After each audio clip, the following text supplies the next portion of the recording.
Hello, everybody, and welcome back to the 42nd episode of the Triboro Podcast. I'm your host, as always, Justin Alonso, joined on the other side of Discord, Nicholas O'Brien. Nicholas O'Brien doing how? Go. Uh, Nicholas O'Brien, good English, good words. Yes. Yes. So before we start, I didn't tell you this, I was going to do this, but I just want to talk about the Somerset Patriots. They came out with a collection called the Jersey Diners. I absolutely love this collection. I think it's perfect. I'm wearing the hat right now.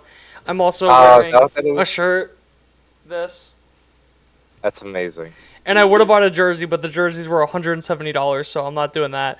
Pass.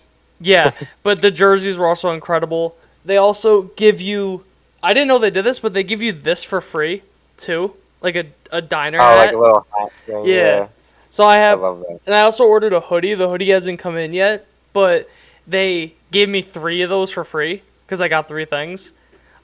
Wow. Yeah, no, I Yeah, think it was like $100 for all 3 of those total. A hat, a shirt, and a hoodie. that's not bad at all. Yeah. So very nice stuff. You can find on the website. If you like it, I would get it. I really like it. The shirt's really comfortable. Not sponsored. I thought it was really cool. It's really fun too. I like It the is little fun. logo, Yeah. the little Little coffee cup coffee. Yeah. with With the like the little little bow tie. hat. It's a nice Little touch. hat I like too. that. I like that a lot. Yeah. No. I really liked it. I just really like the stuff. I just want to give a quick shout out to because it's a minor league team. They're not making nearly as much. Like this is a special thing. So just I really Right. liked it. Yes. But getting into the actual episode, so before we get into the Yankees or Mets, we are going to be doing our All-Star ballots. So do you want to start it off? Or how do you want to do it? Like I say my AL first baseman, then you go, and then you start with NL, and then... Yeah. So on Okay. and so forth. I think that makes So the most sense. for my American League first baseman, I have Josh Naylor. The AL first baseman just suck. Yeah. Like overall, there's just no depth. Like you have Naylor. I think there's like one other guy, but other than that, there's just not really many guys this year compared to other years. Yeah, I also put Naylor for me. Yeah, I think the other two closest were Mountcastle and Vladdy, And even then, and they weren't that it nothing like special. Like good seasons, solid seasons, but nothing like even Naylor. Like he's having a good season, but like 835 nothing stands OPS. out.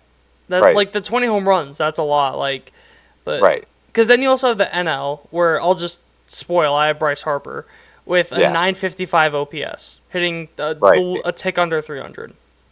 right. And honestly, you can look at Freddie Freeman as well. Like Harper is like a little step above, but Freeman's still having a good season. But yeah, I think Harper was the easier decision for me. Mm. I'm surprised, but maybe I shouldn't be on how well he's been defensively Mm. because he's been really good, which I think is helping boost his WAR totals a little bit. Mm. But yeah, for first base and NL, I don't think it's all that close. Yeah. And then for second base, just on the amount of votes they received for both sides, I went very much so against the grain. For my second Okay, baseman, I went Marcus Simeon. okay, okay. I went the traditional route and took Jose Altuve. I was hoping you'd do that because I'm about to explain why you're wrong. Okay, Because I'm ready. Marcus Simeon has a 2.4 WAR this year. He is hmm tied for the most. I think it's outs above average in MLB. hmm He hmm has had a pretty solid year, 11 home runs. Altuve has a 2 WAR, so point 0.4 less WAR. Simeon has 1 less homer, but still has 10 more RBIs. Fair. So I think there's so many numbers that line up a lot more for Simeon compared to Altuve. Yeah, that's fair. I mean, I think it's just that the fact that Altuve's having a better offensive season, if you look at Mm. WRC plus at least. I mean, Simeon's only at 106. Yeah, I'm not gonna Altuve's deny at that. 131. You know Yeah, what I mean? that's And the fact that the WAR is so close, I kind of give that little offensive edge I wouldn't say it's personally. that But close. Point 0.4 for halfway through a season. To me, that's not that close. I suppose, Um, then if you wanted to do second base for the NL, yeah.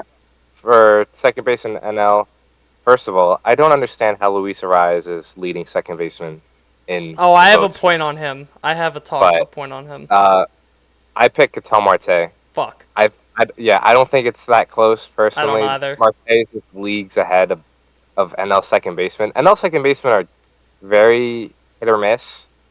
It's like it's Marte, then you fall off a cliff, then like it's I guess is Cronenworth a first baseman or second baseman? I don't even know. Like Yes. whatever. Like Arias is in that, Cronenworth is in that, Albies is in that, but he's having a down year. But Ketel Marte's the pick. I don't really think it's that close. Yeah, no, but my thing too is that Marte. Do you know how much more WAR he has compared to Arias? I'm currently looking Don't look. as we speak. He has 2.6 more WAR, Yeah, and Luis Arias is the number one vote getter. yeah. I mean, It's just that's my issue with All-Star voting to begin with, because of the yeah. fan votes. Yes, it makes for things like this where we can talk and debate and whatever. But a majority of the time, the player that deserves it probably isn't getting it, Yeah. or there might be a player that gets shafted or whichever. But Yeah. that's a discussion for another time. Yeah. Then moving on to third base. So I have Jose Ramirez. There was someone else, I forget who it was, that I was like somewhat considering. I think Devers I was considering, but I just think that Ramirez overall is a lot more deserving of it. Yeah, I also picked Ramirez, but I was also looking at Jordan Westburg on Baltimore. Mm-hmm. But I looked at it, and I think because I was looking at it for second base as well, because he's played a lot of just infield between third and second. I wanted to choose him for second base, but he does play more third base, so I decided to just look at him as a third baseman. Mm-hmm. I mean, he's really close to Ramirez, a 2.5 WAR compared to 2.7. It's honestly a flip of the coin, but yeah, at the end I'd of the take day, a primary third baseman. right, that's what I was going to say. At the end of the day, I'd rather have Ramirez than Westbrook. So I'm curious, your NL third baseman. Yeah, NL third basemen are a little weak this year, I will say. Austin Riley's having a down year. Nolan Arenado's having a down year. Alec Boehm's still mid. So I went with Joey Ortiz of the Milwaukee Brewers. He's the guy they got in that Corbin Burns trade from the Orioles, and he's been doing a very nice job. I just got lazy and went with Boehm. Wrong. It is close. It is close. Ortiz 2.5 WAR, Boehm 2.3. Ortiz has a 138 WRC plus. Alec Boehm has a 137. Like I said, I got lazy. I picked Boehm for third base. I didn't look that much into the numbers. That one, I will say, I went face value on that one. Fair enough. But Joey Ortiz, remember the name. Yeah. And then when it comes to AL shortstops, I went with Gunnar Henderson. I think that Bobby Witt and Volpe both got shafted. I'll get more into why I think Volpe got shafted in the Bronx. Because I have some fucking banger of points. Just wait. All right. I'll let it play out. Yeah, just it's Gunnar. Yeah, there's not really a debate. Yeah, Gunner's the pick. Just it's not close. Even if you want to look between Gunner and Witt, like it's not. I think close. Gunner has like 2 more WAR, like a WAR and a half. They should be starting. They both should be starting. They are the two best shortstops in baseball this year. I think that's just the best way to put it. I agree. And then moving on to the National League shortstop position.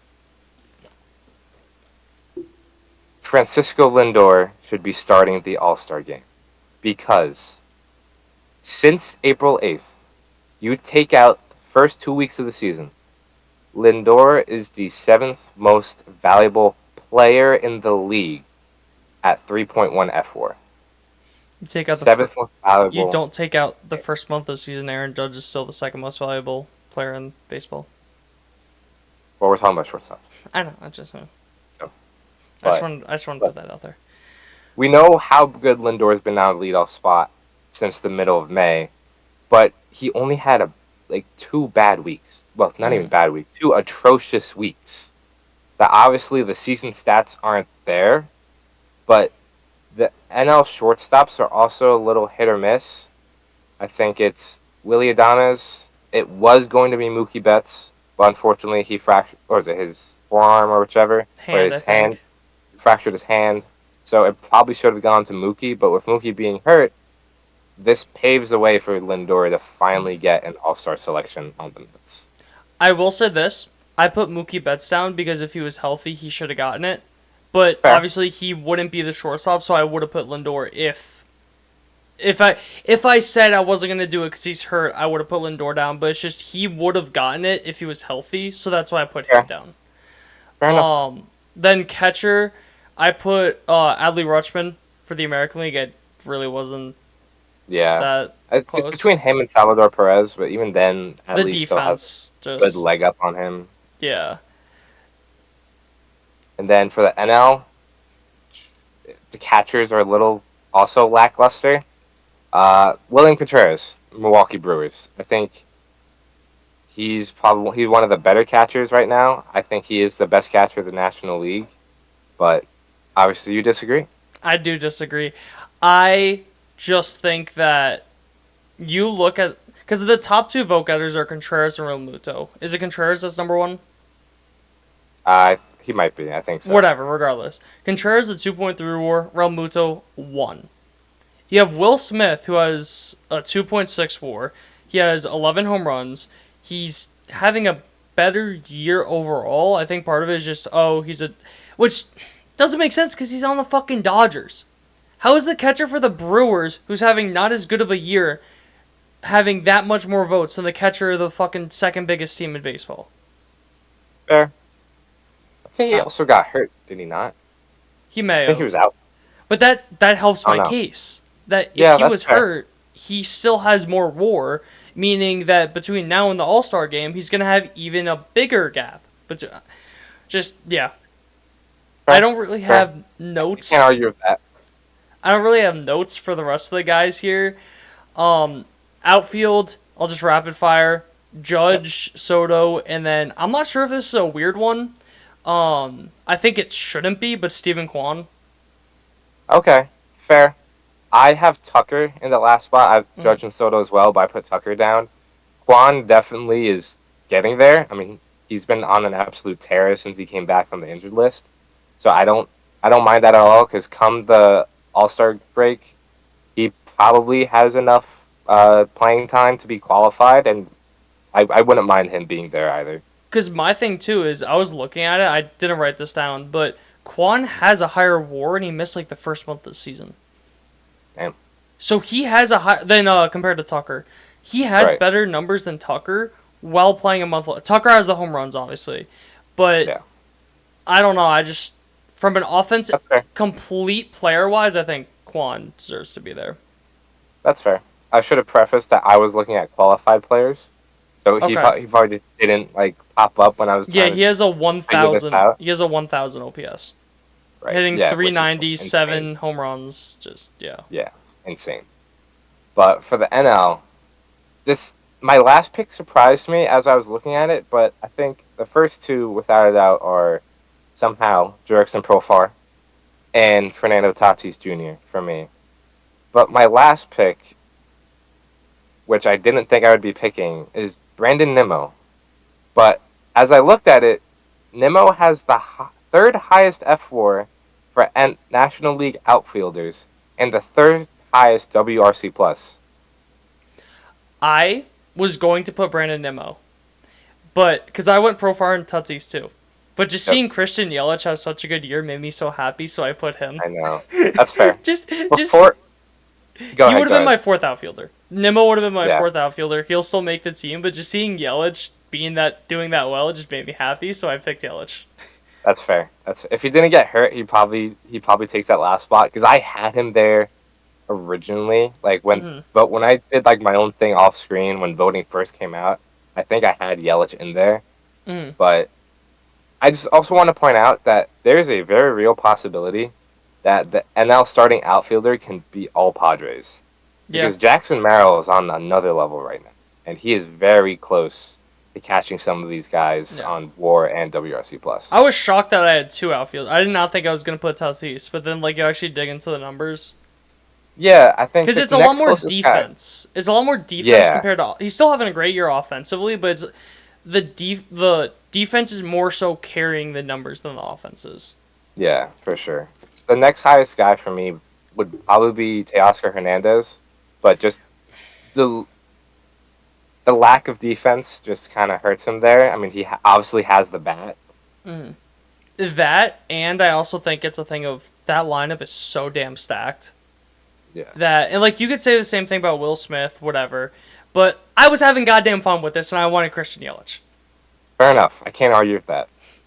And then for the American League DH, I put Yordan Alvarez. Shockingly, not as strong. The AL No. DH. Because you look at it, Not he at is all. the best OPS at 877. That's Right. not good. That's, Or that's yeah, really not much. that's a good OPS, a really good OPS. But for being the number one, like Yeah, it's I don't think he doesn't. There's a guy in the NL that deserves to start more than him. I'll say that. yeah. No, there should be two starting NLDHs, Yeah. unfortunately, but there can only be one, and that is Shohei Ohtani. Yeah, just that's It's not Ohtani. yeah. It's insane.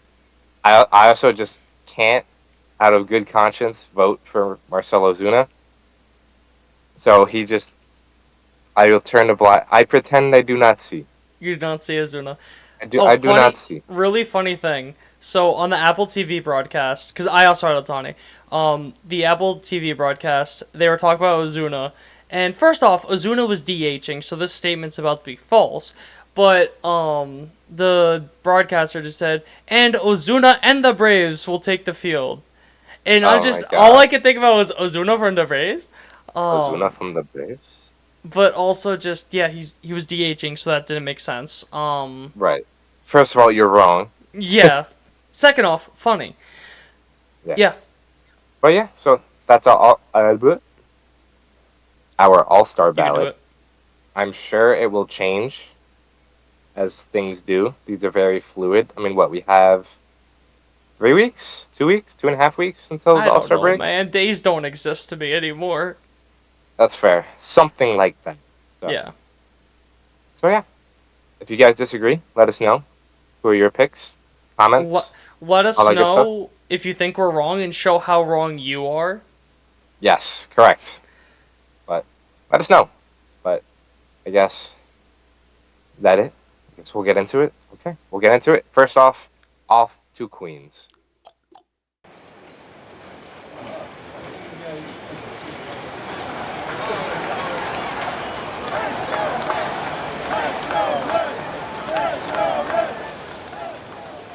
Now entering Queens.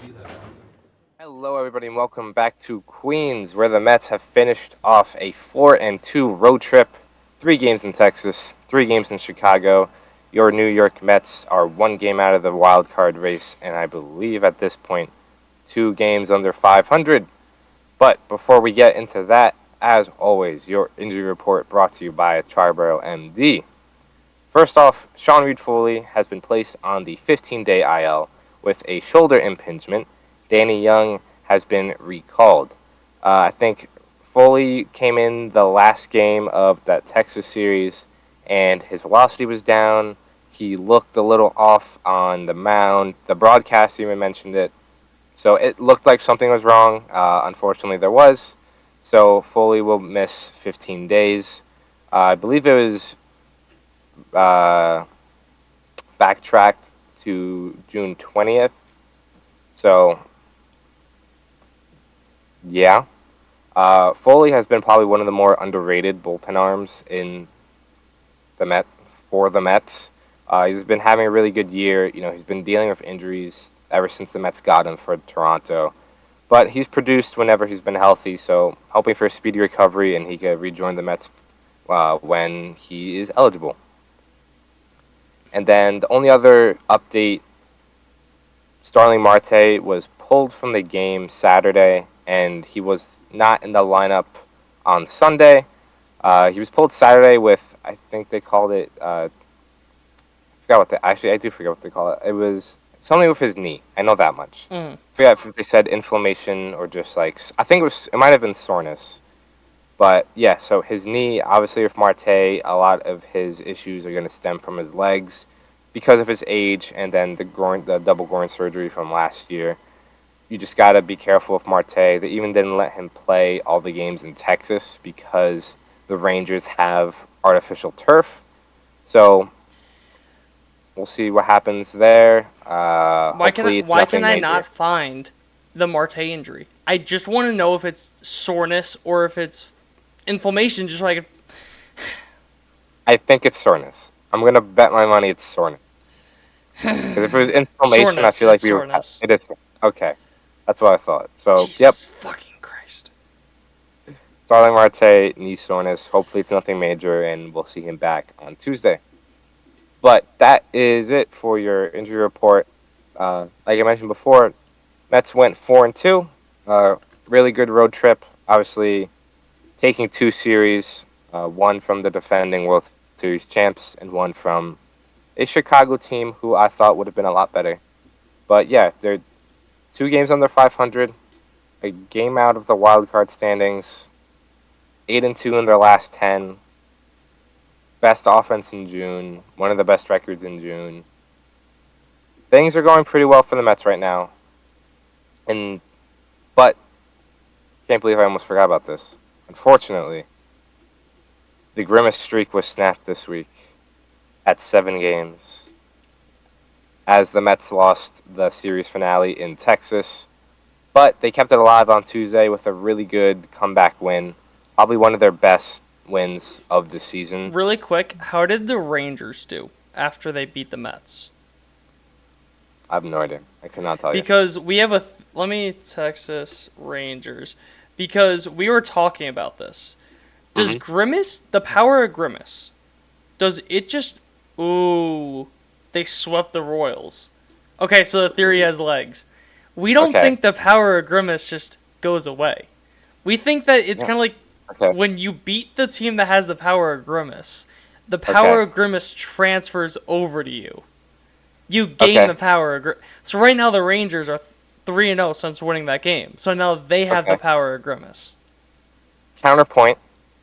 The Cubs won on Saturday, lost on Sunday.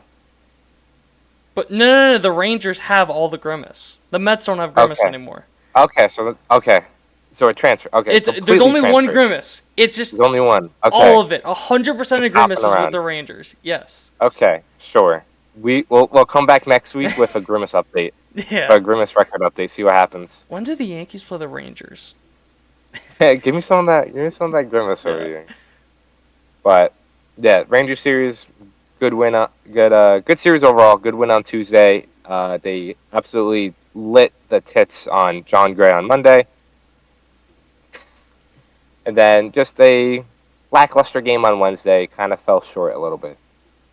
The Cubs series, they won the first game, lost the second, won the second. Wrong. Won the third. Nice try. Yep. They absolutely destroyed Shota Imanaga, raising his ERA over a run after tagging him for 10 runs and I think 3+ innings. So just an offensive showcase against one of the better pitchers in the NL against Imanaga as they get, almost shut out by Jameson Taillon the next day. Listen, Grimace might still be around, the Mets might still be on a good streak, but at the end of the day, the Mets beating up good pitchers and getting shut out by mid-pitchers will never go away. I got a really quick story about Imanaga. So I got a haircut on, what day was that, Thursday? Friday? I believe that was Friday. Oh, whatever, before the game started. And my barber, we were just talking about baseball, whatever, and he was talking about how he was betting on the Mets, or against the Mets. He was betting on Imanaga. And I said, the Mets suck against lefties, but that may have changed with JD Martinez and stuff like that. So we were talking about, I'm 90% sure he bet on Imanaga. And I was like, he's been pitching so well. It's a lefty against the Mets. And so it's your fault. You lost a man money. Probably. You single-handedly lost a man money. Probably. But now that you brought it up, because I couldn't find the numbers about Mets versus lefties this year. I was trying, but I couldn't. Yeah. I can grab them. The Mets currently hold the third highest WRC plus against lefties this year, which is just insane. But you look at the lineup, and they have really only been playing one lefty. which is Brandon Nimmo. Everyone else is a righty, and then obviously Lindor, the switch hitter, and Jeff McNeil is there. But yeah, so the Mets have been really good against lefties this year, which is obviously not the norm. What was it? I said, what's that? 122? 122 WRC plus against lefties. And where is it? A 106 against righties. So they are hitting lefties better than righties this year, which is weird.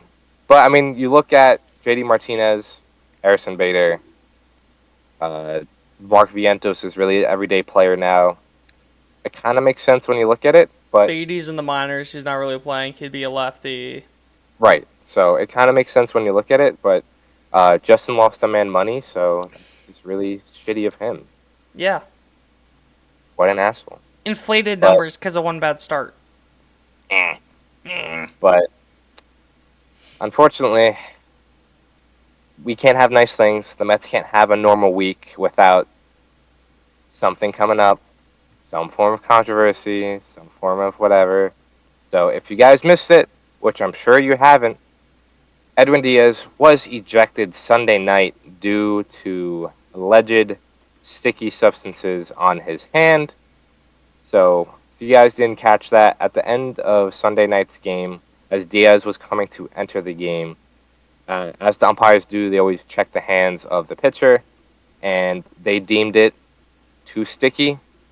He was promptly ejected, and he will face an automatic 10-game suspension. I'm so glad we're recording now and not last night, because I was fuming.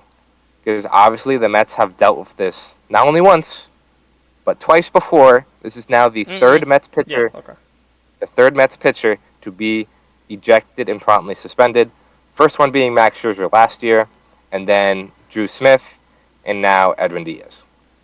We talked about it at length last year with Scherzer. It was the whole sweat and rosin debacle. Edwin Diaz really said the same thing. He uses sweat, rosin, and a little bit of dirt. I will say that they got a close-up of his pitching hand on the broadcast. And sure, it looks discolored, it looks off, it looks, it doesn't look like a regular skin. There's obviously something on his hand. But on the ESPN broadcast, David Cohn said, yeah, exactly. I love David Cohn. Dude, I fucking love David Cohn. He said, yeah, using rosin, it can discolor your hand. And I saw people replying with screenshots of other pitchers having discolored hands that passed sticky substance checks. Right. So it's an extremely frustrating process because this is now the fourth year of a sticky substance check since they started in 2021. It's the fourth year, and they are still an arbitrary, subjective ruling. There is no measurement behind it. There's no basis to go off of. It's, oh, I felt your hand. That's kind of sticky. You're out. That's it. That's all it is. That's all you can do. And you can't argue it. It's... Max Scherzer didn't appeal because it wasn't going to be worth it. Drew Smith didn't appeal because why bother? I'm sure Edwin Diaz isn't going to appeal because there's nothing you can do about it. How do you disprove it? Right. There's nothing to measure it on. Well, his hand was too sticky. All right. That's it. That's the ruling. Yeah. You can't argue against it. There is nothing to kind of look back on and be like, all right, this is what he was before. This is what he was this night. All right, this is a little more than what it usually is. But Edwin Diaz said, yeah, I do the same thing every night.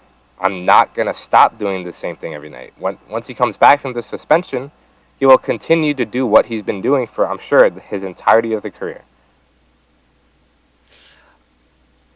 There's two takeaways I have for that. One, just talk about David Cohn.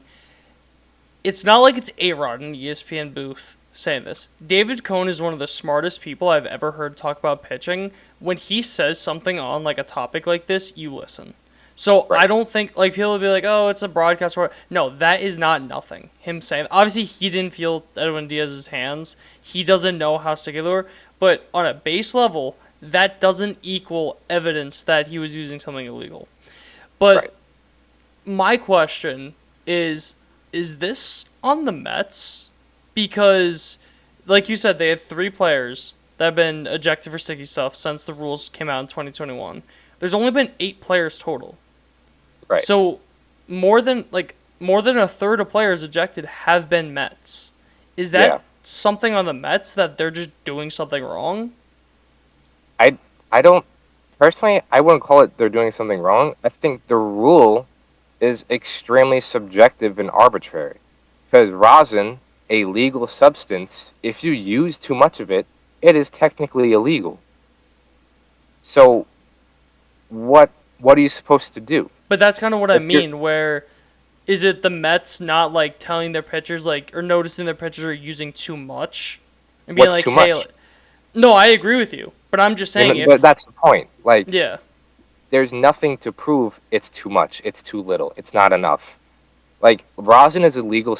Rosin is a legal substance or it's not. No matter how much you use, you Yeah. either allow it or you don't. I agree. And look, the Mets have been treated differently when it comes to these situations because 2 Yankees last year had the chance to wash their hands after they were deemed too sticky, but 3 Mets are automatically ejected. Mm. That's bullshit. Especially Whether it's on the umpiring crew or whatever it is, bullshit. There is absolutely no uniformity to this entire rule. Scherzer, it's one thing because it could have been like, oh, we could have been using it the entire game. We didn't check. Like, yeah, I wouldn't agree with that. I still think you give him the chance. But Edwin Diaz, correct me if I'm wrong, he just came into the game. He just came in. He just walked out of the bullpen. It's not like he faced batters. He didn't do anything illegal yet. And Right. like you think about it, you don't go to jail when you haven't done something. If you haven't done something illegal, he hadn't done Right. something illegal yet.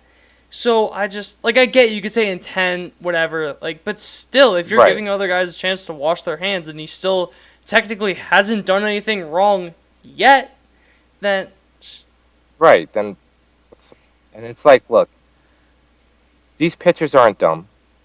Edwin Diaz isn't dumb. These relief pitchers know they get checked when they walk in. Why, on God's green earth, would someone trying to sneak past an illegal substance have it readily available on their hands when they know it's going to get checked? I think people are also going to be like, oh, look, Diaz wasn't good in the beginning of the year, and then he comes back and he's, like, better, and then his substance check, is it because of substance? Right. It's just, I think that's But such a lazy, why is he caught that's now? a lazy argument. It's a lazy Yeah, argument. I agree. But another issue with this is the umpire. I don't know if this is a reporting issue or a just inconsistency with the umpire who checked him. The first quote I saw was that the umpire who ejected Diaz said it was too much rosin, which is why he was ejected. Then another quote came out like 10 minutes later of him saying it definitely was not sweat and rosin. So which is it? Is it too much rosin or is it not sweat and rosin? If it's not sweat and rosin, then what is it? Tell us. Measure it. Like, you gotta... Major League Baseball needs to fix this rule. Because there is no... Like, there's no integrity to it. There's nothing that is like a for sure... Like, it's different, but PEDs, you get tested, there's samples... You either do or don't. Right. Sticky stuff is arbitrary and subjective. His hands were sticky. No, they weren't. Yes, they are. No, they weren't. Yes, they are. It's not measurable. It's not consistent. And it gives umpires a little too much power, in my opinion. Because they can deem it too sticky, and that's it. I was going to say something on that in a very pessimistic and, let me just say, no basis whatsoever for me saying this. 100% hypothetical, no reason why I'd be thinking this. We saw an umpire get in trouble for gambling earlier. Who's to say that if umpires, it's all discretion, that Edwin Diaz is coming in, sportsbooks want the Cubs to win, whatever, something like that. What if I throw out Edwin Diaz and the Mets, now they can't use their best closer, one of the best closers in baseball, because of that, and be like, oh, too much rosin. Right. You know what I mean? That's a very pessimistic out, like, there's no basis I'm basing that off of. But I'm a big believer when you invite the possibility of gambling into sports, especially where umpires are getting in trouble, one umpire got in trouble for doing it, you can't say that it's not possible. Yeah. The chance is not zero. Yeah. Which is the unfortunate. Yeah. But it's just it's such a shitty situation because Such now a sticky situation. it is another one, the third one. Because Diaz is now automatically suspended 10 games. He can appeal. Again, he's probably not going to. The Mets cannot replace him on the roster, so they will now play a roster spot short. He will miss the Subway Series. He will miss the Astro Series, a 4-game set against Washington, and 1 game versus Pittsburgh. Yankees and Astros, sure, it would be nice to have him, but you want Diaz there when you're facing National League teams who are around you in that wild card hunt. Washington and Pittsburgh are still treading water, and they are in that group that's a game, 2 games out of that wild card spot. You want your closer there, and now you're not going to have him. Especially in Pittsburgh, you have some of the best pitching in baseball, starting pitching in baseball, where you have, granted, the lineup sucks. I think it's like the 3rd worst in baseball. But you have Paul Skeens, who's probably going to win Rookie of the Year, who's just absolutely absurd. You have a couple other guys that have pretty low ERAs, so you're going to need as much help as you can get, especially, as you said, that are in the wild card hunt with you. Right. It could be a very low-scoring affair, and now you probably don't have one of your best pitchers on the roster. So it's an unfortunate situation. It sucks for Diaz. It sucks for the Mets. But Major League Baseball has a bigger problem than this. That rule needs to be figured out. It needs to be measured in some capacity. It cannot be as subjective as it's been for the past 4 years. Something's got to change. But that's all I had on that. If you had anything else, just to close that a little bit off. Yeah, just very frustrating. But moving on, some roster questions that I've really been looking at from this past week. There's 3 guys that are really kind of tiptoeing the line of they might be gone, they might have a shot. And I hate to keep picking on him, but Jeff McNeil, he played a lot of games this week. He's played a lot of games in the past 2 weeks, and he's really not showing anything for it. On the year now, he has a 70 WRC plus, which is 30% below league average, a negative 0.4 WAR. I am not sure what else to do with Jeff McNeil. I really don't think you can keep playing him as an everyday starter. Jose Iglesias needs to play more in the short-term future. Jose Iglesias is on the roster. Every time you put him in, he produces. And look, McNeil's not really giving you much of anything. I will say Sunday night he had a couple of lineouts, which is progress. It's not flyouts, it's not pop-ups. He lined out a few times, which is better. He's a line drive hitter. That's what he needs to do. But time's running out, if not already run out for Jeff McNeil. Luis Angel Acuna in AAA Syracuse is hitting .312 with a .369 on base and a .416 slugging for a .785 OPS in June. Acuna's heating up. He plays second base. He's on the 40-man roster. He's on his way, and he can very well be here come July, come August. He is a call away from taking Jeff McNeil's job. Mm-hmm. How many years does he have left on that contract? 2 more? McNeil, yeah, 2 more. Are there any So, opt-outs or anything like that? I think it's just a team option at the end of the 4th. Okay. So, I'm not sure what they do. It's tough because we talked about it at length already, and there's no sense in beating a dead horse. So I'll just make it quick that it's going to be tough to trade that contract away. Even if you eat it, he's still not. He is a below average player who is, replaceable. That's what WAR is, and he's at negative 0.4. So it's unfortunate. He's probably going to be a very expensive utility bench guy, but a DFA is probably not out of the question, I will say. When it comes to the Mets, I don't think you can rule out a DFA with a guy on a salary. Yeah. But if you have But anything to add. I have a big question. Yep. Who would you rather go on a walk with, Frank the Tank or Grimace? That is a wild. Would like to go on a walk with Grimace. That is a wild question. This is a nationally broadcasted professional sports league. For context, on Sunday Night Baseball, they have Twitter questions, and one of the Twitter questions was, "Who would you rather go on a walk with, Frank the Tank or Grimace?" To Pete Alonso.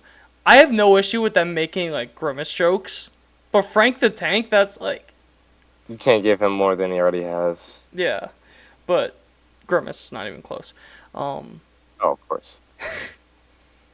But yeah, so second base is an issue, but there are spots that can replace Jeff McNeil and maybe make second base a strength, or just produce in some capacity.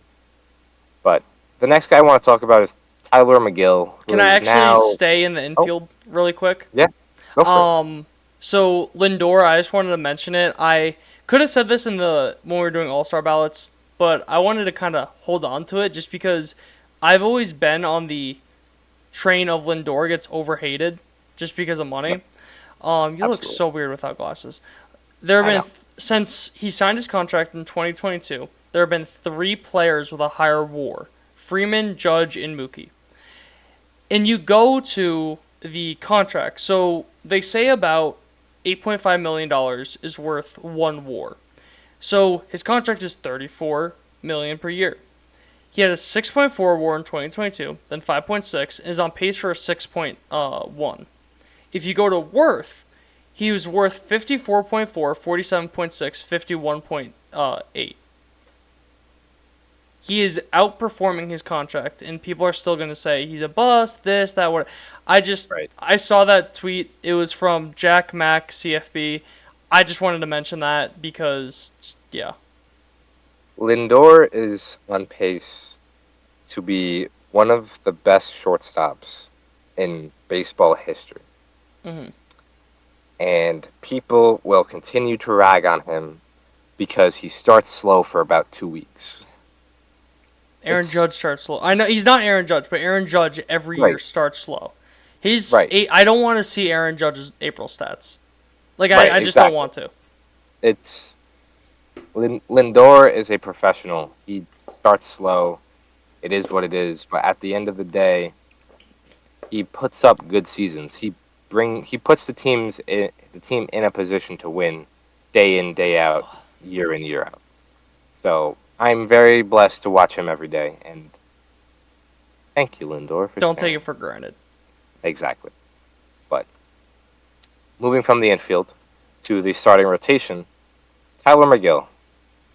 He's been around since 2021, and he has a career 4.73 ERA. He's shown flashes, obviously. He has good stuff at times. But this is now year 4 of the Tyler McGill experiment as a starter. And I think it's time to move him to the bullpen. I don't think long term he's going to be a starter. I don't think long term the Mets want him to be a starter. I don't think you're not going to sign a guy because Tyler McGill needs a spot in the rotation. And in the short-term future, Jose Butto, and more so Christian Scott, deserves the spot over McGill. And with Diaz being suspended, I think now is a perfect opportunity to push McGill into that bullpen role. Real quick, wasn't there a report that it was believed Scott was going to get called back up? Yeah. Sorry if I stole your thunder, but... I was going to get there, but like in 2 seconds. I think at the end of this week, the Mets play like 17 games in 17 days. You know, one of those stretches. Yeah. So I think they might want to employ a 6-man rotation. So Scott, it sounds like Scott will be up around that. But the Mets are still going to be playing without that roster spot because of Diaz. So they're going to have to do some roster gymnastics with that. I think I saw a tweet by Joe DeMayo on Twitter. He writes for SNY. I think he said that due to the off days this week, because they're off Monday, then they're off Thursday after 2 games for the Yankees, I think they can get away with a 4-man rotation this week. So you can technically carry that extra reliever with you to replace Diaz. But after that, that long stretch of games without an off day, that's probably going to get a little tough. But, you know, the Mets have been through a lot this year, and it's only June. You know, they had a May to forget. They had a lot of just weird anomalies just happen. But they keep chugging along, you know. They find ways to win. I think they will continue to do so. But my point being, Tyler McGill, I think that starter experiment is over, if not getting there, because you have guys who deserve the spot right now, and you're going to have more guys who deserve a spot over him in the future. And the last guy I want to talk about is DJ Stewart, who I don't really think I've talked about at all in the past month or so. But he's been quietly very bad, unfortunately. He has a 566 OPS in his past 30 games. His on-base percentage and his slugging percentage are equal, which I think is just basically meaning that he only hits singles. I think, is that what that tells us? Well, you said batting average was equal to slugging? On-base and slugging are equal.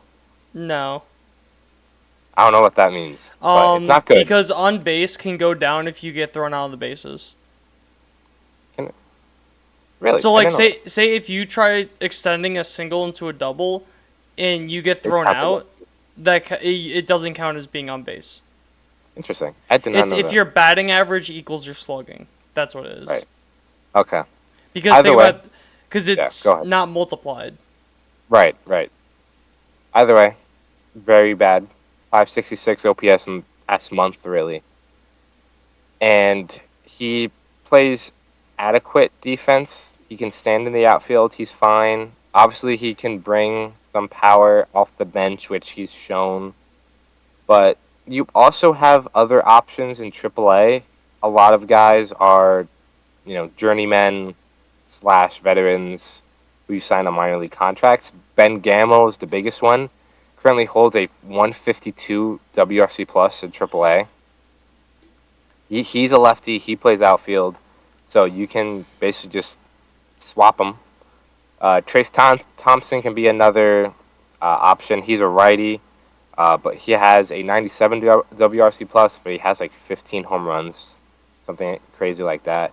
And then Carlos Cortez, who is a third-round draft pick, I think, back in 2018, who has a 103 WRC plus. He's not going to bring as much to the table offensively, but he's a guy who's never really gotten a shot yet. But there's other options. And you have other guys, big utility guys, who are not just outfield only, who can also play second base and outfield. But yeah, DJ Stewart has been struggling of late. I like the guy. He's brought some good moments and he's had some big hits, but he doesn't play a lot. When he does, he's a prototypical power hitter where he strikes out a ton and just not really providing much if he's not hitting home runs, basically. Is where I'm getting at. But I think the Mets do have some roster decisions to make. And obviously now in the coming week due to the suspension and then, in the next month and a half of the trade deadline, you have some guys who you can trade away. You have some guys who you might want to keep. So my last point being, or more so, I'm going to pose a question to you, tug on the heartstrings a little bit. Luis Severino has been really good for the Mets. If they're not out of the wild card spot, do you keep Severino? And do you extend Severino? So if they're still in the race, do you keep him? That's what you're saying. Are you saying extend him now or at the end of the season? Either or. Because I think there is a very big difference. Because I don't think he would take an extension now. Mm-hmm. But I would say yes. Because if he gets to the year healthy, I would just be very careful with it. Yeah, that's fair. He's obviously he's been really good. Not really good, but he's been much better than what probably a lot of people expect him to be. I expected him to be really good when he played. He's been healthier than I expected. I'll say that. That's fair. But he's changed the way he pitches. I think he has like a career low K per inning. He's getting a lot more soft contact. He's becoming a lot more of a ground ball pitcher. But, he signed with the Mets because he wanted to stay in New York, and he knew the Yankees obviously weren't going to, sign him. A lot of bad blood. Right. So, if he likes playing in New York, which seems like he does, and he continues this strong stretch, I wouldn't mind an extension. But, like you mentioned, I would be careful. I wouldn't be signing Severino to, a 5-year deal. 3 years would be my max. Around, 15, 18 a year, something like that. I would want to pay Severino about a number 3, low end 2 is what I'm looking at Severino as. But he's been a very nice surprise for the Mets. But the other side of the coin, if they're not out of it, if they are out of it, he can be one of the most, sought after trade deadline piece. Which, if it's a seller's market, that might force the Mets' hand. It does look like a huge seller's market. Right. No matter what position they're in, there's some guys that can go no matter what. Severino could be that guy, and you instead, you can keep Manaea, trade Severino, but I don't know. It's going to be really interesting because a lot of questions. Even if the Mets make the playoffs, do they have a big push in them? Can they really make it?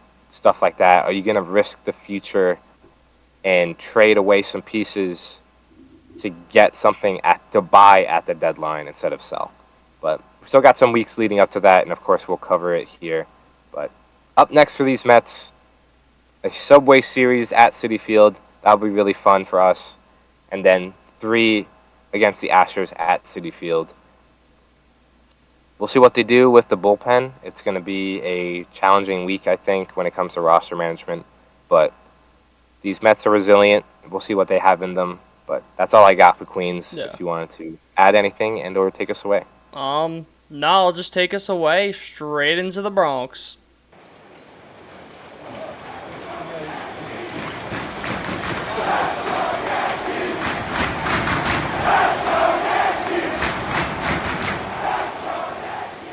Now entering the Bronx. Hello, everybody, and welcome back to the Bronx. before I get anything, I'm going to get into the grocery list that is the Yankees Triboro MD injury update plus roster moves.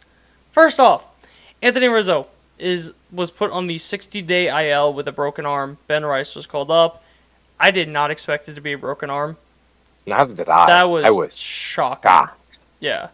60-day makes sense because he's going to be ready in about 8 weeks. So that's 56 days.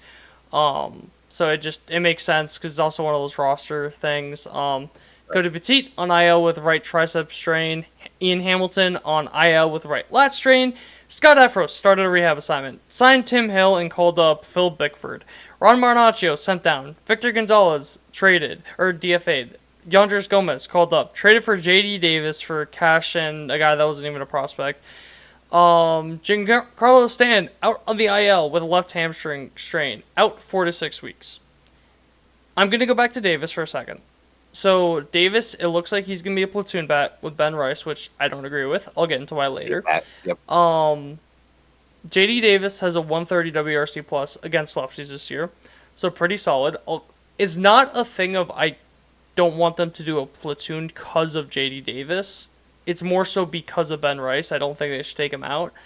Giancarlo Stanton, that was just very unfortunate.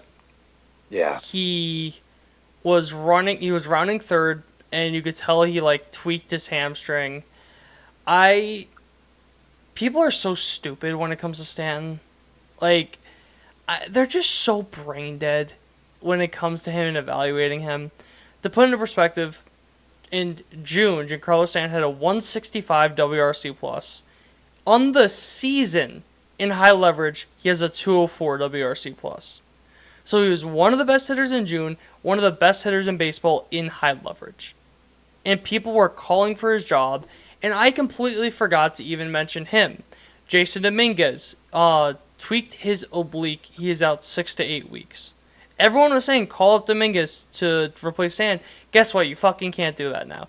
Even then, I feel people were just so stupid in the way they acted about Stan. And now they don't have a DH, and people are going to realize what they're missing. Stan is having such a good bounce back year.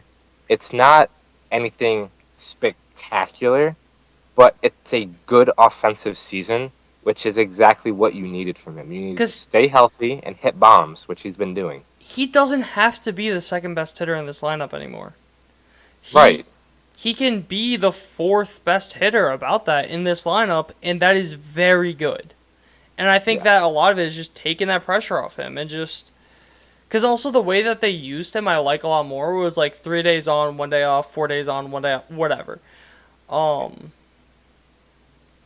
yeah, just because I know that was a lot of names I just ran through. And that's not even including Oswald Peraza, who came up for a day, didn't get an at-bat, then got sent back down.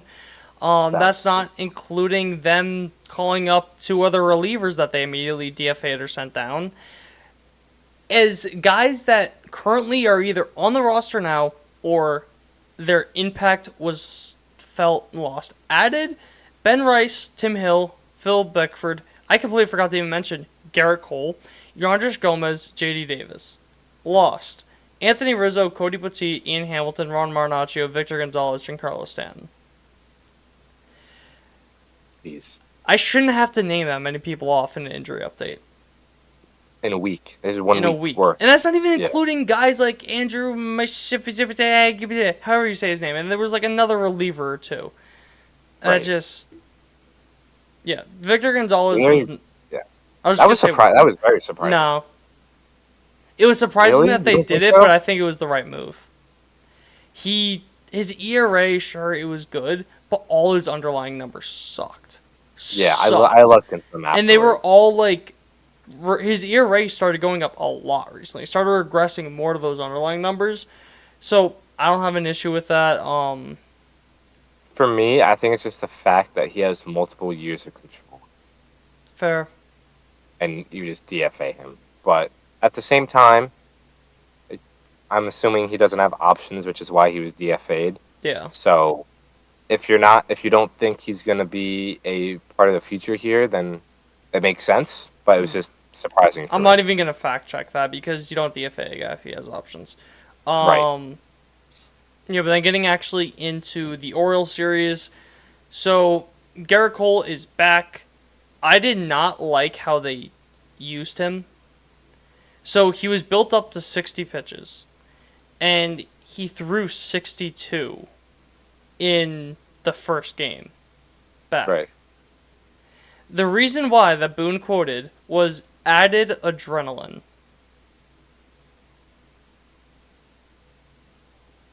Huh? I just think that's so lame. He pitched 4 innings. I think he gave up 2 runs. Pitched pretty well. I didn't watch the game, but from everything I've seen, heard, whatever, like, he looked like he was back, just a little bit shaking off the rust. Why? It just Wait, doesn't so make sense. let me get this straight. He took him out at 60 pitches because of added adrenaline? Yes. That was the reason why. He was built up to 60 pitches. He threw 60 Right. pitches in the minor leagues his last Yep. start. He threw Yep. 62 pitches in his first start back. For a guy Okay. who is known as one of the big bulldogs in the league, one of the big game pitchers in the league, and you're saying a series in June is too much adrenaline.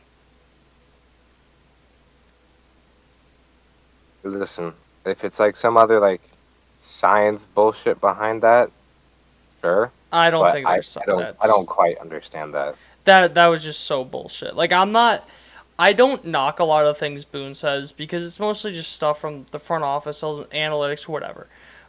But that's some horseshit, bro. Come up with a better excuse. That's so fucking lazy to me. That's, Yeah. as Deadpool would say, that's lazy writing. Just, it's so, But then, I'll get into some good stuff because I did mention him and I do want to harp on him a little bit. Ben Rice is very impressive to me. Very impressive to me. His first at bat, I think, kind of tells a story of what type of hitter he is.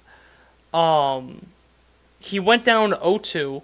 I'm talking like vicious swinging out of his shoes on the first 2 pitches. And then he worked the count. I'm pretty sure he got to a full count, then he ended up like grounding out, flying out, whatever. But that's so impressive to me, to be able to do that. And also someone, I forget who it was, did the inverse of his swing, a video of it, just mirrored it. People say Spencer Jones looks like a lefty Aaron Judge. This could not have looked more like Aaron Judge, his swing, when you mirror it. Really? I haven't Like seen that. I'll have to look at stance, that. at bat, like I'll send it to you later, but it's wild. Wow. Like, Yeah. like it's creepy how. Yeah. But in 20 plate appearances, he's 5 for 17, 3 walks, 3 strikeouts, 1 RBI, and 294 with a 381 on base. He has not had an extra base hit yet, which I'm not really concerned about. That'll come. He was 2 for 3 off Max Fried. That is my concern, or that's my issue. I didn't mean to say concern. Okay. That's my issue Yeah. with what they're saying about JD Davis. Okay. Where you're saying that he's going to be facing against lefties. In his first real test against a tough lefty, he went 2 for 3. Yeah. And no knock on Sean Manaea or who's the other lefty? Quintana? Pearson. Peterson. No knock on them, but they're not fucking Max Fried. Yeah. Like, and also a funny thing, because of the way the Yes scoreboard works, you had fried rice. I thought that was pretty funny. And then all the things you're telling me that a Yankee and a Brave fried this rice. But, no, it just doesn't make sense to me that when you don't have a DH, I get it if you want to play Judge at DH, keep him off his feet, whatever. But then you have to play Grisham. It just doesn't make sense to me to not DH JD Davis when you also consider he's not a good fielder. And Right. the knock on Ben Rice is that he just hasn't played first enough.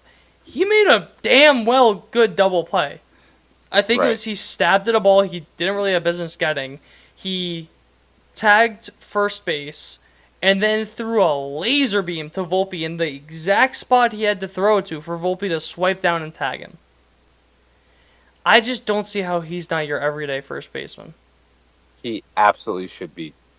J.D. Davis should be eating into LeMahieu's playing time, not Ben Rice. I don't know about that because I just don't want him at third. That's my only thing. I think that he should be fine DH. at third. He's fine at third. He's not gonna be. He's not fantastic. He's gonna make some bad mistakes, but he's fine. Because my thing is, I'd rather Oswaldo at third and then J.D. Davis at DH. That probably makes the most sense. But That's just me personally. I really think you can get away with him at third. I'd just rather not. That's fair. But then another crazy stat. This isn't in a season. This is in his minor league career. Ben Rice has an over 20% barrel rate.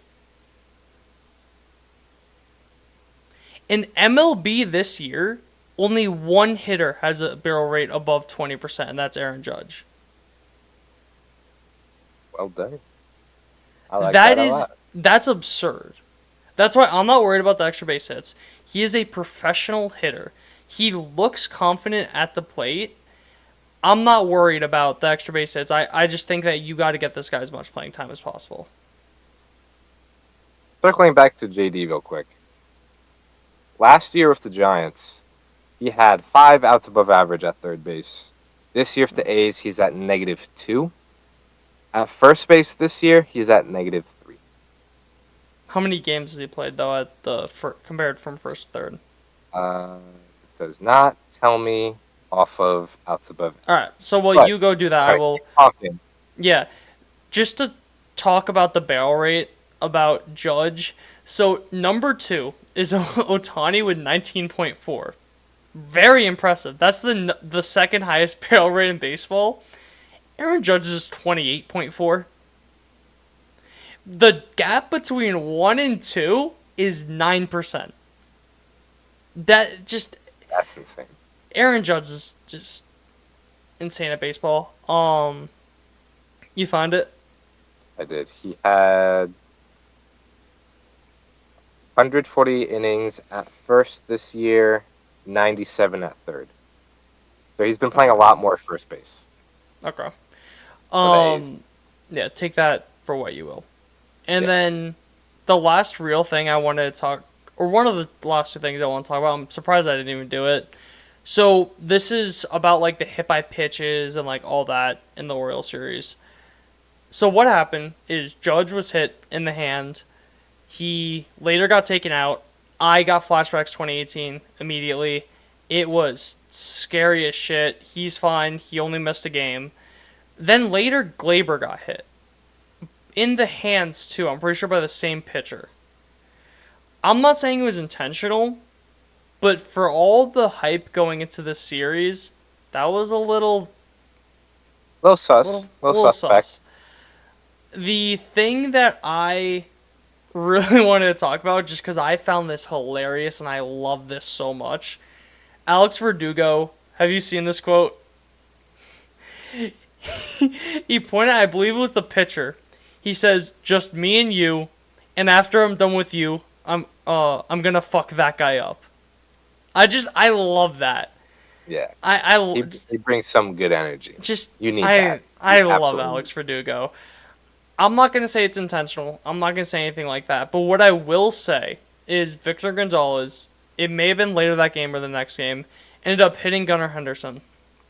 And the Orioles broadcaster was like going after Victor Gonzalez, calling it a dirty play. You don't do that. They're like going off on Victor Gonzalez. Yeah.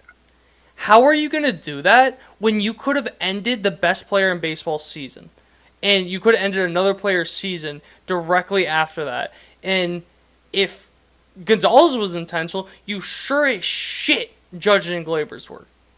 Right. So that pissed me off too. The other thing too, Henderson got hit square in the back. Yeah. Like, that's which not is like the hand. status quo. That's right. That's where you want to hit a guy. Yeah. Just. My take on it is, intentional or not, I think Victor Gonzalez was intentional. Oh, I do too.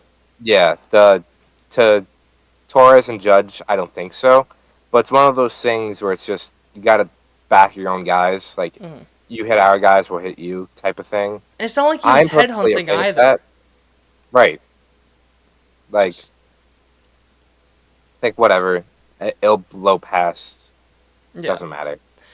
And then there was like Yankee fans like talking about it, and then Orioles fans were saying like, "Oh, Yankees have hit more batters on the season." That just the whole thing was just stupid to me. But people are saying that the season's over because they've lost 3 series in a row, which it's not. The Yankees are still a game and a half above Baltimore on the season because Houston just swept the Orioles. I'm not hearing people talk about how the fucking Orioles season is over after that. Right. That's really all I have on the Orioles series, unless you had anything else you wanted to mention. Yeah. I'll probably go into it a little later, but I think the biggest takeaway from this series, and again later overall, is just there are places to improve. That are shocker, I know. Team isn't perfect. But the Yankees did get exposed a little this week, but I'll let you. I want you to. And I'm not saying you. I'm just saying like in general. Like, I want you to show me a team that has a perfect lineup, all 1 through 9 above average hitters, a elite starting rotation, and elite bullpen. Like I'm saying, like no holes that have made the World Series. That team doesn't exist. The closest thing you have is like the '98 Yankees. Right. It just doesn't happen. It's not realistic. But then on to the Braves series. I just wanted to go off on John Smoltz. I absolutely despise John Smoltz. I don't think there's a person I hate more than John Smoltz, honestly. So, for those that don't know, the Saturday game was on Apple TV, and this man is just so bad. Like, some of the stuff he said... Did you see the thing he said about the World Series? No. So, one of the Fox guys mentioned... Or, like, somehow they brought up the World Series. They showed, like, highlights of the 96 World Series. And they had John Smoltz talking about it. John Smoltz said, I still, to this day, feel like we won it. I don't think so. It was 30 years ago. Every time he plays Yankee games, he's petty. Just, you blew a 2-0 lead. You lost 3 games in a row at fucking home. You suck. You weren't good. You didn't deserve to win that fucking ring. And then another thing he said that just made no sense whatsoever. This is talking about Aaron Judge's 2024 home run pace. The Yankees are going to be the pennant chase the entire year. The division chase the entire year. I don't know he will get the chance he got when the MVP year it really wasn't the same. The Yankees won the division in 2022. They had every team outside of the Red Sox was above 500. They had 3 teams in that division make the playoffs. You had, outside of Aaron Judge, the worst offense in baseball. Not even close, not even debatable. All the numbers back it up that year. This year, you have Juan Soto hitting in front of him, who is one of the best hitters in baseball. You have one of the best leadoff hitters in baseball, which I'll get more into later. I'll get more into that later, but you have a much better team surrounding him, and you're going to say, oh, he's not going to do it because of when everything you say just doesn't make factual sense. Like John Smoltz, there's someone that said this, and I think like it's pretty funny, and it may be true. You can't tell me John Smoltz likes baseball. He just sounds like he doesn't like baseball. It's just... I hate John Smoltz. He's not a good broadcaster. I hate John Smoltz so much. Just, you can't be that biased when you're... It's just so... Like, there's so many other things he would do, too, where, like, Judge hit... It wasn't a short porch, but it was, like, a little, like, shorter. It probably wasn't a 30 out of 30 home run. And he was like, oh, in the ballpark, the whole thing. And then I forget who the hitter, but a Braves hitter hit a home run that was a home run in less ballparks. He was like, yeah, great piece of hitting. Right. I Just mute it and turn on the radio. Whatever. But then just overall in the Braves series, they didn't really do that well. They went 1-2. Actually, no, You got Brave. Yeah, I'm gonna go to Luis Gil. Luis Gil in the Baltimore series did not do well. I think it was like 1 1/3 innings, like 7 runs, something like that. I'm gonna go back to my previous argument that I made last episode. So I talked about his changeup was rising significantly and his slider was going down significantly. The fastball was down 8% last year for the lowest percentage in the season. The changeup, which was already at the season high, was up another 2%, which is by far the highest of the season. The slider, I will say, was up 6%, was still the second least amount this season. I don't get why they're fucking with his pitch repertoire. It just doesn't make sense to me. Did Trevino and or Wells catch both, like, his past 2 starts? I do not know. And catcher? I will look that up right now. Yeah, because, like, and do you know how I'm looking that up? No. I'm going to the Triboro Podcast Instagram. At Triboro Podcast on Instagram. When the hell did Heel start? But go on with what you're saying while I find this. Yeah, but basically, like, maybe it was just a different catcher, just going different, like a different program. But it could also be matchup based with the Orioles. You know, I'm not sure how guys decide how to attack certain teams overall, but I'm assuming it could be that. Could be the catchers, like I mentioned. Maybe just doesn't have a good feel on the slider, or just didn't have a good feel on his fastball that day. Jose Trevino has caught his last 4 starts. Okay, so there goes that. Well, no, that's right. Yeah. Well, no, I meant saying, like, oh, Trevino caught the last one, Wells caught this one. Oh, okay. I thought mean? you were saying it's more like a catcher philosophy thing. But whichever. Yeah. I really don't care. Like, obviously the stinkers suck to see, but you think about it realistically, he was supposed to be your, like, 6 or 7 starter if all things went right. So yeah. I don't really obviously it sucks, but if he's only had 1 horrible outing, you would have thought he would have had like 3 or 4 by now, realistically speaking. So he wasn't going to carry a under 2 ERA the entire year. Yeah. You know what I mean? And then just going into, I'll just talk a lot about the pitching since I'm here. So Nestor is the first Yankee to reach 100 innings this year. He has a 3.4 ERA. He has a 2 WAR. So he's on pace for a 4 WAR.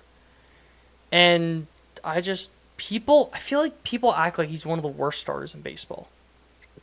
It's so, like, for example, the Kelenic home run that he gave up, it was the first time he's allowed a home run on a cutter this season. It was the first Kelenic lefty-lefty home run this season. So it's just like... You also have to just tip your hat to the hitters sometimes. Yes. Like, it could just be a good piece of hitting. Like, but Nestor is one of your best pitchers. He went 7 innings, 3 earned runs against the Braves, which, say what you want about the lineup, they are still one of the most talented lineups in baseball without Acuna. Yes, I agree. I agree. Yeah. 7 innings is more than a quality start as well. Like, that keeps you in the game. Yeah. You know? If the offense wasn't dog shit, then they would have won that game. Right. But yeah. Then Carlos Rodon, or Stroman, I'll just say this because it's quick. He pitched really well. I forget what it was, but the last batter he faced, I think he had 2 outs in either the 7th or 8th inning. The last batter hit a 2-run home run to make it, instead of just 1 run given up, it was 3 runs given up. But he pitched really well. But then Carlos Rodon, 12 earned runs in his last 8.2 innings pitched. He is just not pitched. He's over-relying too much on his fastball. I don't have the numbers of how many runs he's given up on the fastball, but it's not been good recently, and just he needs to incorporate a lot more of the secondary and tertiary pitches, just because he has had a much deeper repertoire than years past. He just isn't really using it as much as of late as he really should be. Yeah. A lot of his pitches work off his fastball. Yeah. So it's one of those things where if his fastball doesn't have the same life and it doesn't have the same shape that day, a lot of his pitches are not going to work as well. Because you look at this last start, he threw his fastball the least amount of times for a game this season. And not a lot else works off of that or as well due to that. What's it called? But due to that, where is it? I was just looking at it, but at the same time, his fastball's been good. So when he has it, it's good. It's just everything else is not playing up to speed, I guess. Like he's a fastball slider guy, but can you see his fastball in the last couple starts, like last two starts specifically? Yeah, because I feel like that's been getting hit a lot the last two starts. Yeah.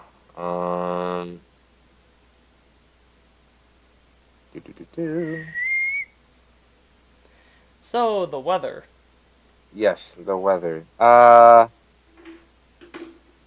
Nick looks for that. I'm going to show you guys the pins that I've traded for so far. So we have this. Oh, hold on. Go. Okay. This past start, his fastball had against his fastball, it was an 833 average. The start before that was 200. Start before that was 250. 182. So it's like hasn't been terrible. It was. I'm just saying more so in the last start or two. It's better than in the Fenway one than I realized. But then again, the Fenway one, he really had 2 bad innings. It was more so in the last start though, where you said 833. This last start, 833, a 2,000 slugging, a 1.186 expected WOBA with an average exit velocity of 100.9. His expected on base is over 100%. Right.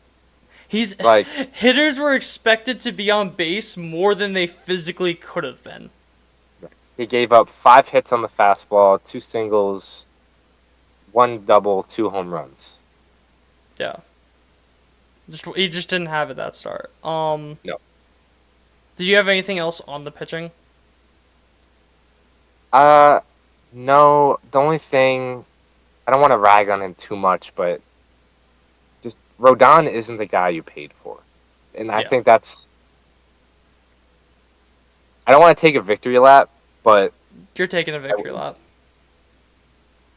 It hasn't been. The injuries killed him last season, obviously, and then this year it's just a lack of consistency, and a lot of the underlying numbers don't really love him either. So it might be getting a little. Or you finished what you were gonna say? Yeah, I was just saying it might be getting a little more tough for Rodon along the way. Well, part of the reason why is he's pitching more to contact, and if you're pitching to contact as a fly ball pitcher, your numbers aren't going to be as good because obviously analytics they're going to say that obviously you're going to have lower expected numbers if you strike guys out compared to if you get contact outs, which I feel like for the most part is true. Some guys just make it work like that. Look at, and obviously I'm going to be exaggerating when I say this. Look at Mariano Rivera. He was a full-on contact guy, best closer of all time. Obviously, fully exaggerating, but when it comes to certain guys, they can just pitch to contact, and they will be elite because their stuff's that good. Fair. You have anything else on the pitching? That's really it. So, the bullpen's been dog shit. I don't really have anything on the bullpen. They just need to figure that out. I believe they will. There's a bunch of guys you could trade for. Mason Miller's not happening. It's just not happening. as I mentioned, though, Scott Efros is on a rehab assignment. That could be big for this bullpen. Yanders Gomez, I really liked his stuff. I didn't like when they set him down after the Padres series.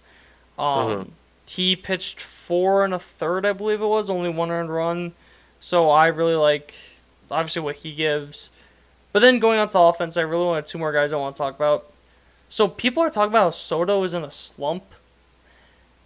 They're talking about after his elbow injury, once he came back. So that is since the 8th, which is about 2.5-ish weeks. About that. I want you to guess what his on base is in 2.5 weeks. You're gonna hate me because I saw this. That's outdated. Is it? Yes. Wasn't it like 485? I think it was like 450 in that tweet, but it's 466. Okay. With a 151 WRC plus. For a slump. For a slump. I will say this. He only has 2 extra base hits. One was a home run, one was a double, so that is a little low for a guy like Soto.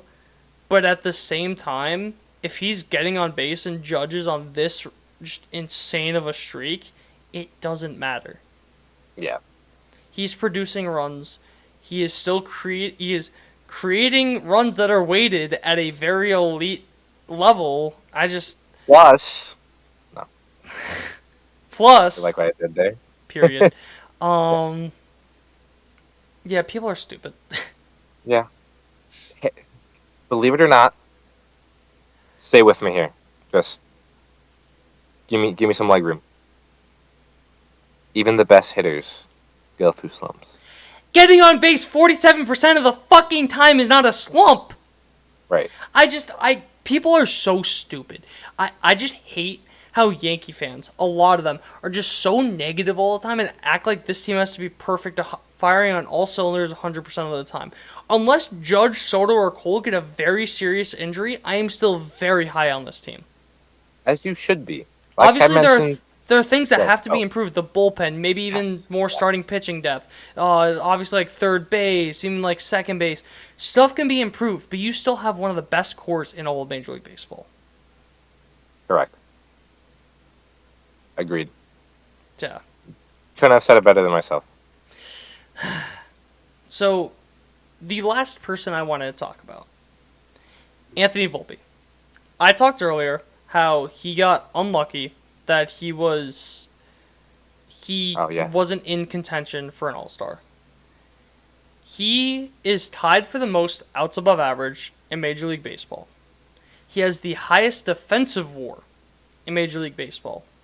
That would lead you to believe, by all the numbers, he is the best defender in Major League Baseball. He also is an above-average hitter at a position that is not known whatsoever for producing good hitters. He has been a lot hotter recently than I realized. Over the last week, he has a 146 WRC plus with 4 doubles, and he's only striking out 13% of the time. He has a 7-game hit streak over that time. Okay. He's on pace for a 6+ WAR season. I don't see what I'm missing. What am I missing? The fact that there's 2 better shortstops and they may. I'm saying more so for Volpe in general. People still will knock him on the offense, like the inconsistency. He's a second-year player. He wasn't a good hitter last year. I'm not debating that whatsoever. He was not a good hitter. He had spots, but for a second-year player, if he's hot, cold, but he's still giving you an insane amount of value defensively when he's cold, and he's giving you an insane amount of value when he's hot, offensively and defensively, I don't see what the issue is. Right. I don't. He's a very good shortstop. I mentioned how earlier WAR is about 8.5. I think now it's about 9 million per WAR is what it's valued. If he has a 6 WAR season, he's valued at $54 million, and you're paying him league minimum. Right. He's not going to be a A-Rod. He's not going to be Gunnar Henderson. He's not going to be this big power shortstop, but he's going to be an elite defensive shortstop. With a capital E. right, give you an above average offensive season. I I think think that that's fair. I think his peak he'll be like a 120, 125 WRC plus type of guy. But in I think that's contention fair. to win a platinum glove every single year. That's completely fair. So you take that any day of the week. Like I don't, Right. especially if he starts getting on base more, starts stealing more too. I just don't. I Right. don't get what Like, I'm missing. he could be Andrelton Simmons with a better bat. With a significantly better bat. Right. Like, he's a good player. I just, because I've seen so many people just like shitting on him nonstop still, which just doesn't make sense. Like shit on Glaber, yeah, shit on LeMahieu. There's a bunch of other guys. But just Yankee fans have been pissing me off so. Everything's been pissing me off so much. tell. John Smoltz, Yankee fans. Everybody. Don't get on Justin's bad side. Except you, Barney. I love you, Barney.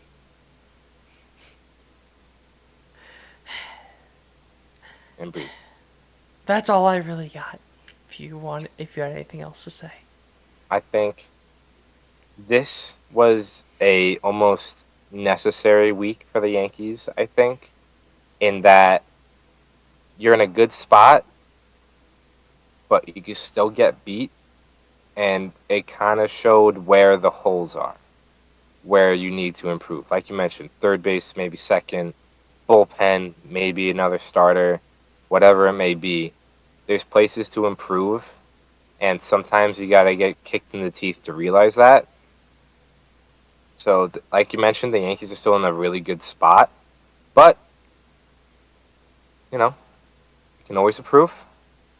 You got a fun Subway Series coming up, and then where are they off to after I don't even know. the Mets? My whole Yankees schedule. Toronto for a 3-gamer. 4-gamer. All right, Toronto's been struggling. I know they don't play well Rogers, but Yeah, but it's, House of Horrors in Toronto, so we'll see what happens there. yeah. So I'm just worried that Garrett Cole, they're going to say it's too much adrenaline pitching in the Subway Series. that's Citi Field. Hey, Yeah, too much adrenaline. Too much. high stakes. I know that's So Garrett stupid. Cole could never pitch at Citi, So stupid. but that's all I had to add on. So without further ado, thank you guys for listening. Yeah, I'm going. Thank you guys. Thank you guys for listening. Thank you guys Faster. for watching. Again, in the comments, let us know your all-star picks, where why we they're went wrong. why are you wrong, stuff like that. Remember to follow us on Instagram, Twitter, Facebook, TikTok. Subscribe to us on YouTube. Follow us on Spotify to keep up to date with all our episodes. But without further ado, thank you guys again, and we will see you next week.